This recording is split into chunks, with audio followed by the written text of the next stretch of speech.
하나님 말씀은 시편 3편입니다. 시편 3편을 함께 읽겠습니다.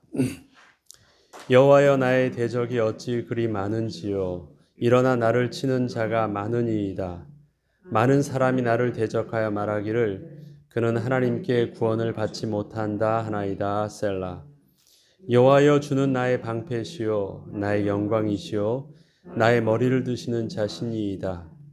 내가 나의 목소리로 여호와께 부르짖으니 그의 성산에서 응답하시는도다. 내가 누워 자고 깨었으니 여호와께서 나를 붙드심이로다.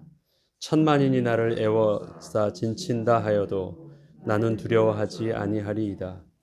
여호와여, 일어나소서. 나의 하나님이여, 나를 구원하소서. 주께서 나의 모든 원수의 뺨을 치시며 악인의 일을 꺾으셨나이다. 구원은 여호와께 있사오니 주의 복을 주의 백성에 내리소서. 셀라. 아멘.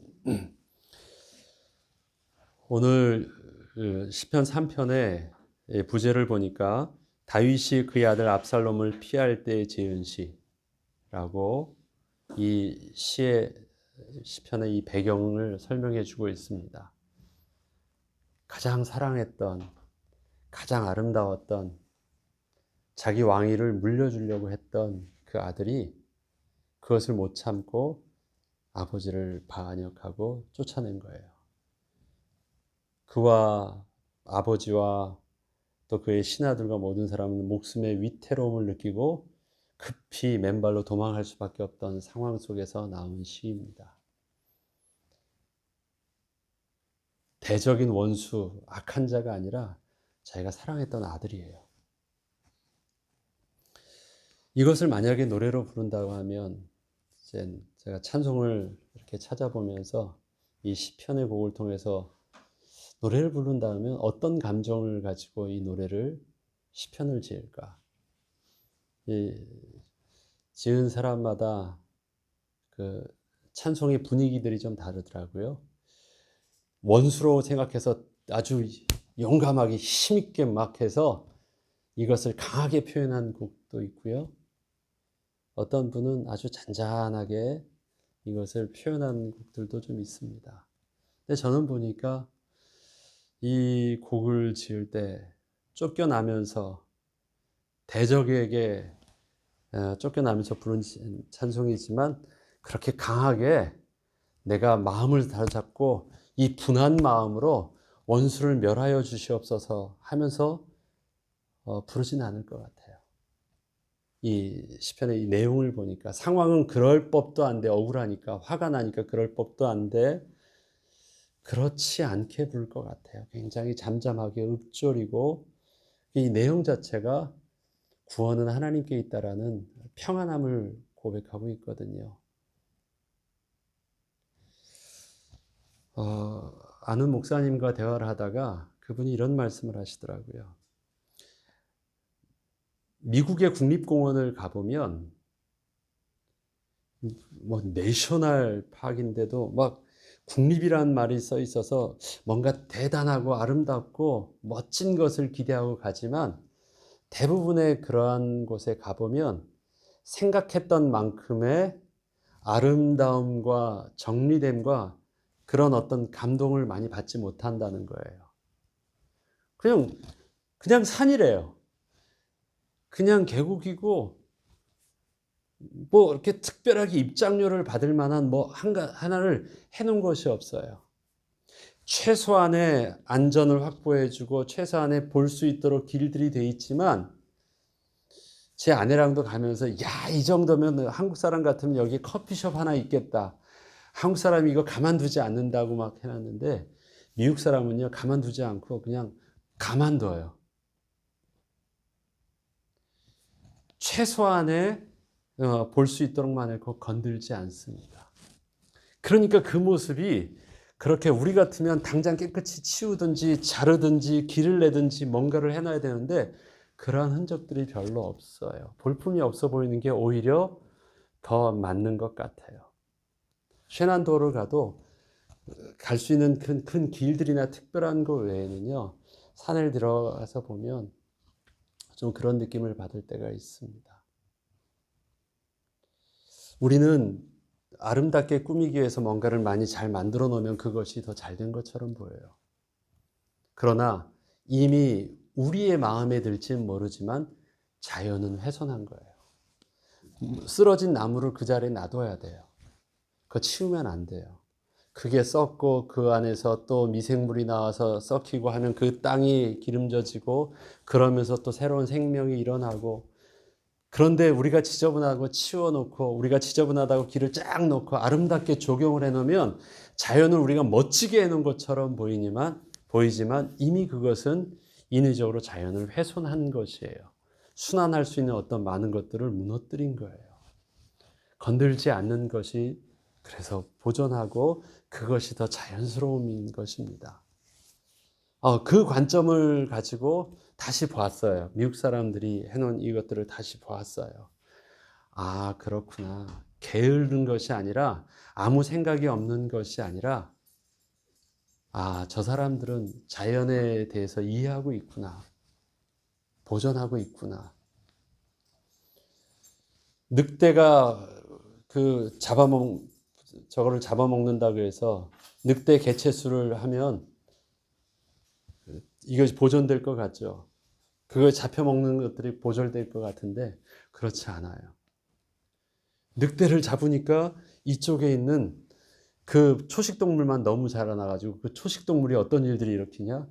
이 풀들을 다 잡아먹어서 사막화시켜버려요. 가만두니까 알아서 개체수가 더 늘어나지 않고 적정해요. 자연스러움은 가만두는 것입니다. 저는 그걸 우리 인생에도 한번 비교해봤어요.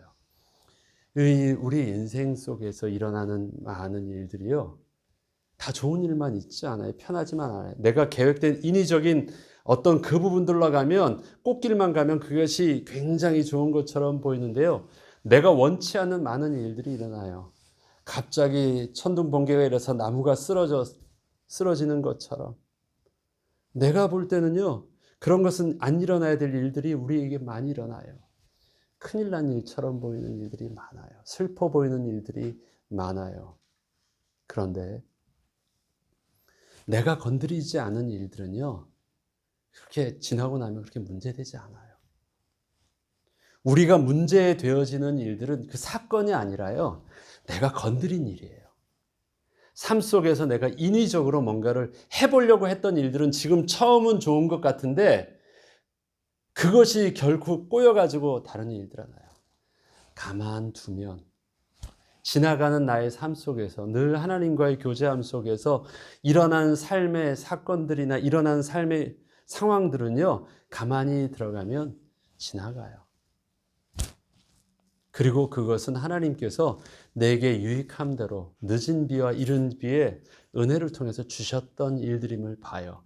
심지어 내 대적이 나를 해하는 상황도 나는 몰랐는데, 심지어 내가 잘못해서 실패했던 상황도요, 내가 삶 속에서 그냥 지나갔던 그 일들이면 그것이 그렇게 문제되지 않고 지나가는 일들이더라고요. 이런 표현 쓰잖아요. 시험은 가만두면 지나가는 일들이래요. 그건 시험이에요. 그래서 시험은 건들면 안 돼요. 유혹을 주잖아요. 유혹은 우리에게 건들도록 사탄이 이렇게 넘어지도록 건들도록 하는 거예요. 그래서 그 시험은 가만두면 돼요. 그러면 지나가요. 십자가하고는 다르죠. 십자가는 어떻게 하라고 한 거예요? 짊어지라고 한 거예요. 거부하거나 부정하거나 피하지 말고요, 짊어지라고 한 거예요. 우리의 삶 속에 십자가가 있어요. 내 평생 속에서 내 몸에 가시와 같은 것이 있더라고요.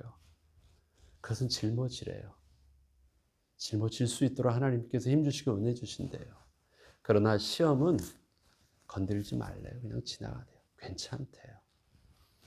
자연스러움 속에서 우리를 더 성장케 하시는 비밀들이 있습니다.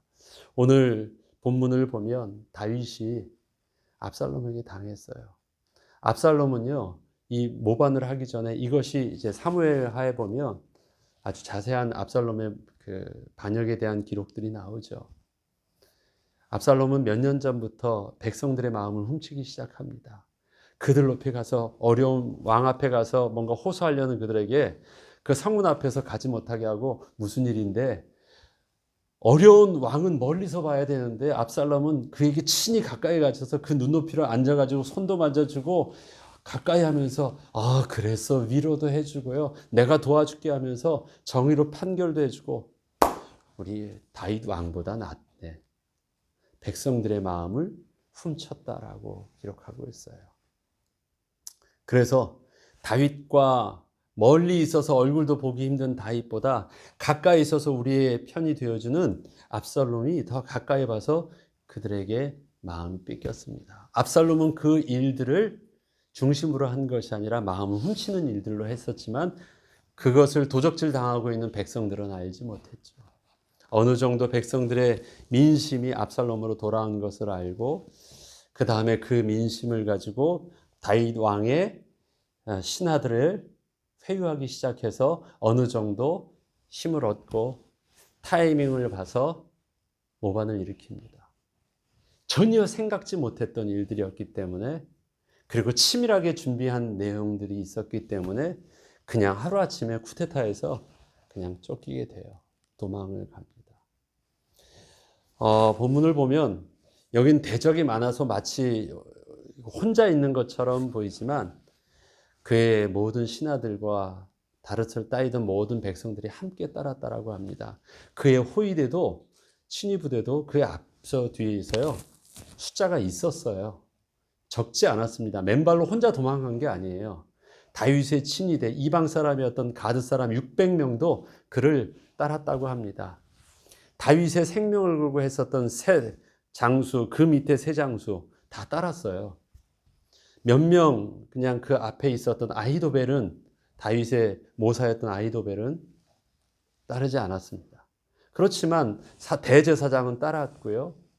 그 다음에 후세라는 그의 친구, 또 아히도벨과 버금가는 후세라는 지략가도 같이 따라 주었어요. 다윗이 그렇게 외롭지 않는 만큼의 힘이 있었어요. 그리고 그는 싸움에 능했고 부하들도 있었습니다. 순간적으로 급해서 당했지만 그렇게 당하게 이렇게 넘어갈 만큼의 적이 아니에요. 그런데 오늘 본문을 보면요, 다윗을 어떻게 표현합니까? 여호와의 나의 대적이 어찌 그리 많은지요. 일어나 나를 치는 자가 많으니이다. 많은 사람이 나를 대적하여 말하기를 그는 하나님께 구원을 받지 못한다 하나이다. 마치 다 빼앗기고 아무것도 없이 뭐 한 것처럼 보이지만 상황에, 급한 상황에 갑자기 일어난 소나기를 피할 수 없었던 상황이지 준비되어지면 이길 수 있었어요. 그래서 그의 부하들도 이제는 해보려고 하는데 왕이여 명령만 내리십시오. 이건 다시 뒤집을 수 있습니다. 라고 하지만 다윗이 못하게 해요. 나중에 보면. 오늘 본문에 대적하는 자가 어찌 그리 많은지요 라고 표현하는 그 말은 큰 소리로 읊조리고 있는 것 같지는 않아요. 사람들이 이렇게 말합니다. 당신은 지금 이젠 다 여호와 하나님께 구원을 받지 못한다. 모든 상황이나 모든 여건들이 더 이상 일어설 수 없는 어려움을 겪었다. 하나님이라도 할 수 없는 상황이 왔다라는 거예요. 뭐예요? 왕권을 빼앗겼어요. 보호받을 수 있는 왕궁을 빼앗겼어요. 민심들은 돌아섰어요. 정치적으로 보면 상황 게임 끝이라는 것이죠. 그래서 사람들은 더 이상 그렇게 할 수 없다라고, 다시 이것을 회복할 수 없다라고 말들을 한대요. 정치적 상황을 보면 그럴 수도 있을 것 같아요. 왕이 나이도 많이 들었으니까. 나름대로 압살롬도 치밀하게 계산을 해서 이 정도면 이제 완전히 뒤집을 수 있다고 하는 준비들을 다 하고 뒤집은 것이 맞으니까. 그런데 다윗은요, 지금 그것 때문에 절망스럽게 말하고 있는 것이 아니래요. 하나님, 나의 아들도 나에게 그렇습니다라고 해요. 그리고 사무엘서에 보면 그가 올라갈 때 맨발로 올라가면서 울었다라고 표현을 해요.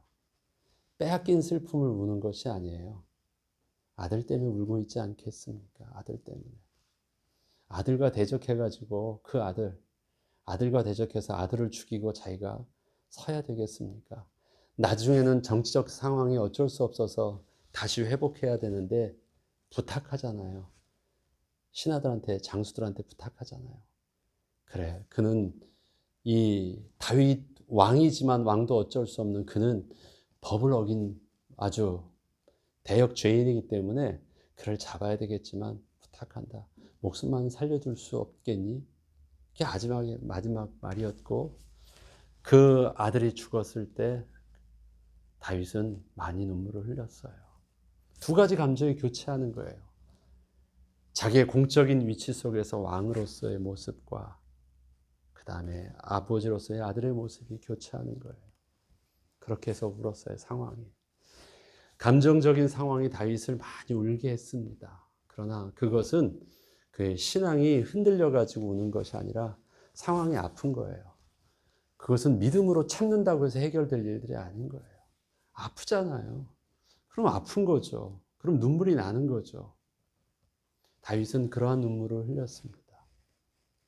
특히 이 모반의 상황 속에서 그는 그렇게 울었어요. 그렇지만 그것이 다윗이 신앙이 흔들렸다라는 것하고는 달라요. 사람들은 왕권을 가지기 위해서, 왕이 되는 모습을 가지기 위해서는 정치적으로나 경제적으로나 군사적으로나 모든 것이 시스템이 준비되어 있으면 그것이 왕이래요. 그래서 저 왕의 것을 뺏으려면 그것만 빼앗으면, 그것만 있으면 나도 왕이 될 수 있다고 생각해요. 그러나 다윗은 자기가 왕이 되어진 것이, 그런 것이 내게 있어서 내가 왕이로서 그렇게 떠받쳐지고 있다라고 생각하지 않아요. 마지막 절에 8절입니다. 구원은 여호와께 있사오니 주의 복을 주의 백성에게 내리소서라고 고백하고 있습니다. 구원은 여호와께 있사오니 주의 복을 주의 백성에게 내리소서. 그것이 흔들리지 않는 상황 속에서 지금 자기에게 요동치는 상황을 바라보고 있습니다. 흔들리지 않는 상황 속에서 흔들리는 세상을 보고 있는 거예요. 그래서 그의 목소리는 크지 않아요. 하나님 앞에서 그 상황 속에서 슬퍼하고 있고 사람들이 하고 있는 걸 하나님께 기도하고 있지만 격정적인 기도를 막 부르짖으면서 하고 있지 않는 느낌이에요. 풍랑 속에 있는 것처럼 보이지만 잔잔하게 하더라도 그 말씀을 들으시는 하나님을 듣고 있으니까. 왜? 하나님은 바쁘지 않으시거든요. 하나님 옆에 내가 큰 소리로 외쳐야 될 만큼 하나님이 지금 분주하거나 시끄러운 상황이 아니거든요. 하나님과 나와는 굉장히 고요한 상황이에요. 삶에서 흔들림이 없는 상황이었어요. 그래서 나는 조용하게 만들어야 돼. 우리가 큰 소리로 말한다라는 것은 뭐예요? 시끄러우니까, 못 들을 것 같으니까, 나도 이 상황 속에서 안 들려질 것 같으니까 큰 소리로 해요. 그런데 나는 상황이 평안해요. 그것을 들으시는 분도 분주하지 않아요. 다른 것에 지금 제한받고 있지 않아요. 환경이, 상황이 그 하나님의 어떤 상황을 제한시키고 있지 못해요. 그래서 둘과의 관계는 뭐예요? 여전히 하나님 아시죠? 하늘에 계신 자가 웃으시며 주께서 저희를 비우시리로다. 둘은요, 그냥 눈빛만 봐도 이 상황을 보면서 그냥 그러고 있는 거예요. 상황은 막 뒤집어지고 있는 것 같은데 하나님과 다윗의 상황은 그렇지가 않아요. 슬픈 것은 있어요. 아들이 그러고 있으니까. 슬픈 것은 있어요. 내가 신뢰했던 나의 부하들이, 나의 백성들이 그의 마음이 뺏겨가지고 마치 압살롬이 진짜인 것처럼 하는 그 상황들이 자기를 슬프게 하지만 그것이 참 저들이 뭔가를 진짜 사실을 알지 못하고 있는 그것은 슬픈 일이지만 다윗은 그것 때문에 흔들림이나 요동이 있거나 복잡하지 않아요. 그래서 하나님께 기도하는 것입니다. 구원은 하나님께 있습니다. 이 상황 속에서 내 사랑하는 아들이 잘못되지 않았으면 좋겠는데, 이 상황 속에서 주의 백성들이 고통당하지 않으면 좋겠는데,